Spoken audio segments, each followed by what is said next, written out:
Baik, saya Wali. Assalamualaikum warahmatullahi wabarakatuh. Saya Anggi Francisca Putri Hartanti dengan NRP 17. Di sini saya akan mempresentasikan tugas statistik dan probabilitas dengan topik pengujian hipotesa, menguji proporsi. Di sini ada 5 bab, yaitu pengertian, macam-macam, tipe, langkah-langkah, dan pengujian. Yang pertama, pengertian hipotesis. Hipotesis adalah suatu proses dari pendugaan parameter dalam populasi yang membawa kita pada perumusan segugus kaidah yang dapat membawa kita pada suatu keputusan akhir, yaitu menolak atau menerima pernyataan tersebut. Contoh yang pertama, yaitu seorang ahli masalah kedokteran diminta untuk memutuskan berdasarkan bukti-bukti hasil percobaan, apakah suatu vaksin baru lebih baik daripada yang sekarang berada di pasaran. Yang kedua, berdasarkan data. Apakah ada perbedaan ketelitian antara dua jenis alat ukur? Yang ketiga, seorang ahli sosiologi ingin mengumpulkan data yang memungkinkan ia menyimpulkan apakah jenis darah dan warna seseorang ada hubungannya atau tidak. Untuk hipotesis statistika, yaitu suatu proses untuk menentukan apakah dugaan tentang nilai parameter atau karakteristik populasi didukung kuat oleh data sampel atau tidak. Alur dalam pengujian hipotesis yaitu data kuantitatif, hipotesis, pengujian, decision rule, keputusan, lalu yang terakhir kesimpulan.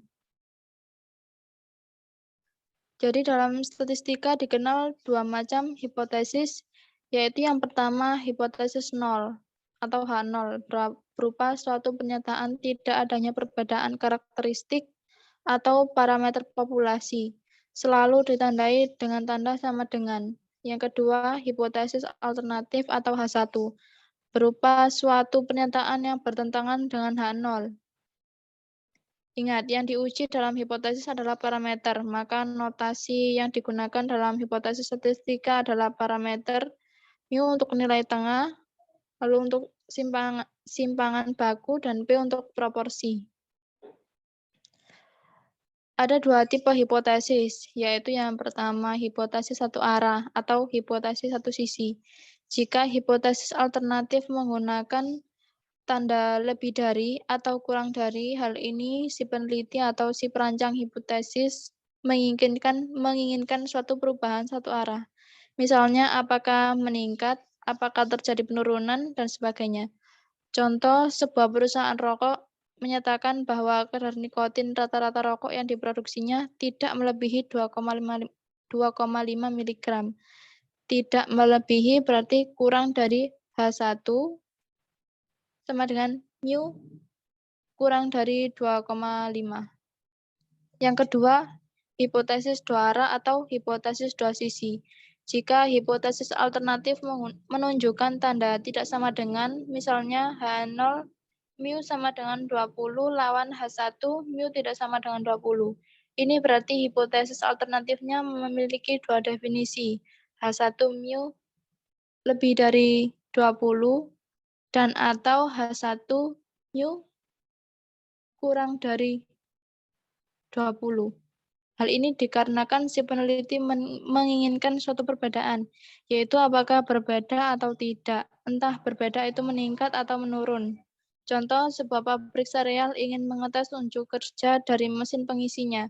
Mesin tersebut dirancang untuk mengisi 12 ons setiap boxnya, karena hanya ingin menguji apakah rata-rata mesin pengisi tersebut dapat mengisi 12 ons setiap boxnya atau tidak. H0 mu sama dengan 12 dan H1 mu tidak sama dengan 12.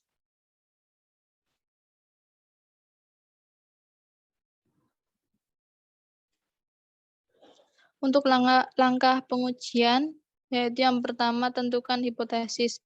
Misal H0 mu sama dengan C lawan H1 mu tidak sama dengan C, itu disebut uji dua sisi.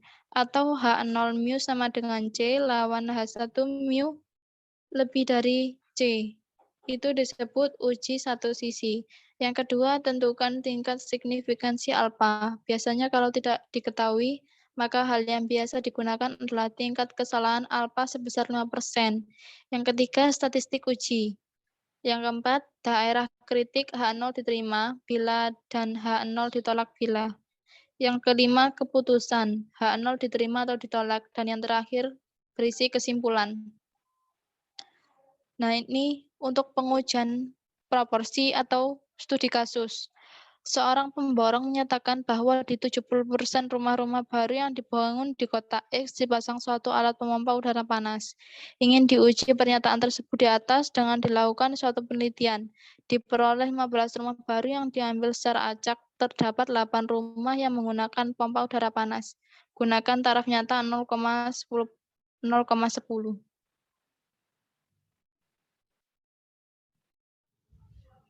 Untuk penyelesaian studi kasus, yaitu yang pertama, hipotesis proporsi menggunakan uji dua sisi, yaitu H0, P sama dengan 0,7, dan H1, P tidak sama dengan 0,7. Lalu yang kedua, tingkat signifikansi alfa.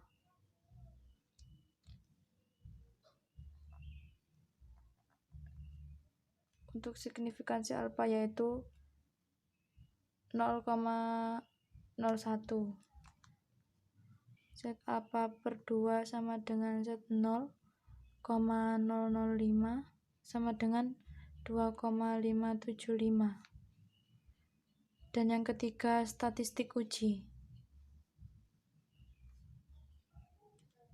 yaitu Z sama dengan X min NC per akar NC dalam kurung 1 min C sama dengan 8, yaitu 8 rumah yang menggunakan pompa udara panas dikurangi 15 rumah baru yang diambil secara acak dikali 0,7 per akar 15 kali 0,7 kali 0,3, hasilnya min 1,41. Lalu yang keempat, daerah kritik. Jika H0 diterima, maka min 2 alfa per 2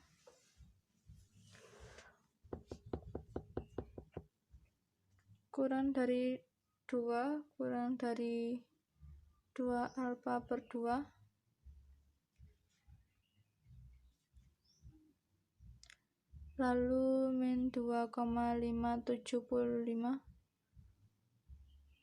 kurang dari 2 kurang dari 2,575. Lalu H0 ditolak sama dengan 2 lebih dari 2 alfa per 2 atau 2 kurang dari min 2 alfa per 2, yaitu 2 lebih dari 2,575 atau 2 kurang dari min 2,575. Lalu keputusan.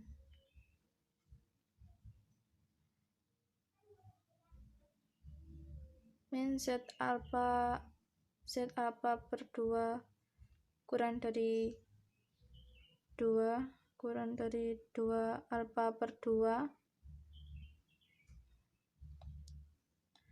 dalam kurung min 2,575 kurang dari min 1,41 kurang dari 2,575. Maka hasilnya untuk keputusannya H0 diterima. Dan yang terakhir, kesimpulan.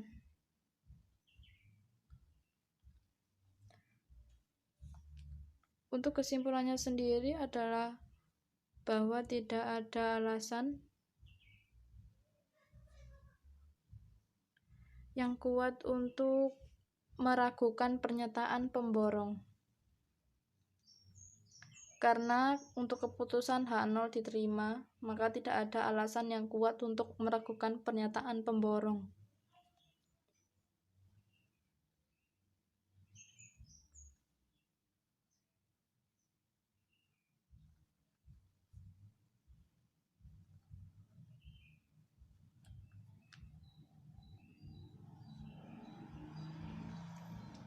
Mungkin itu saja dari saya. Terima kasih. Wassalamualaikum warahmatullahi wabarakatuh.